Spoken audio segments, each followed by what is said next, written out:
d'écouter du Coran afin de dormir le cœur apaisé. Que ce soit à travers nos vidéos ou bien d'autres, Masha'Allah, c'est très bien, car au lieu d'écouter de la musique, vous privilégiez les paroles d'Allah subhanahu wa ta'ala. Et ça, c'est tout à votre honneur. Comme le Très-Haut dit, n'est-ce point par l'évocation d'Allah que se tranquillisent les cœurs? Certains savants s'accordent à dire qu'avant qu'une personne ne s'endorme, si elle veut améliorer sa relation avec Allah, son état spirituel ou bien son cœur, avant de s'endormir, elle doit faire 4 choses primordiales. Elle ne doit surtout pas s'endormir tant qu'elle n'a pas respecté ces 4 étapes. Numéro 1, résoudre nos conflits. Une personne ne doit pas s'endormir sans s'être assurée qu'elle a résolu tous ses conflits. Allah dit dans le Coran, ceux qui contiennent leur colère et qui sont indulgents pour les hommes, Dieu aime les êtres vertueux.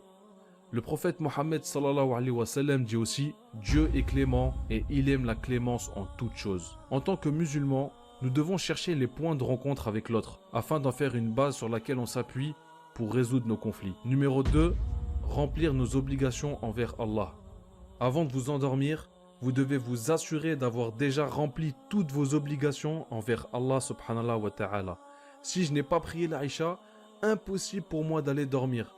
C'est ce que tout musulman devrait se dire, je ne peux pas aller m'endormir tant que je n'ai pas prié.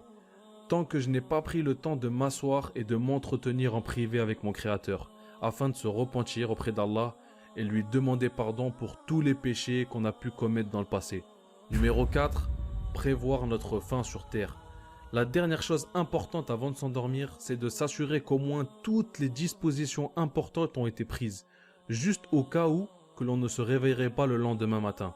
Régler tous nos problèmes financiers, familiaux, tout ce qui doit être fait avant notre mort, afin que si l'on part demain, nos proches puissent manquer de rien et ne pas partir non plus avec des dettes. D'après Abu Huraira, qu'Allah soit satisfait de lui, le prophète Mohammed sallallahu alayhi wa sallam a dit « L'âme du croyant reste suspendue en raison de sa dette, tant que celle-ci n'est pas acquittée. » Même si ça peut paraître très morbide pour beaucoup d'entre nous, la mort peut venir à tout moment dans notre sommeil même. C'est la raison pour laquelle il faut prévoir notre fin sur terre, même si Allah seul connaît notre destin. Alors pourquoi ne pas mettre toutes ces chances de notre côté et ainsi être prêt pour le jour où l'on va rencontrer l'ange de la mort ainsi que notre Créateur. Appliquer ces 4 choses vous permettront de faire le vide dans votre tête et dormir apaisé.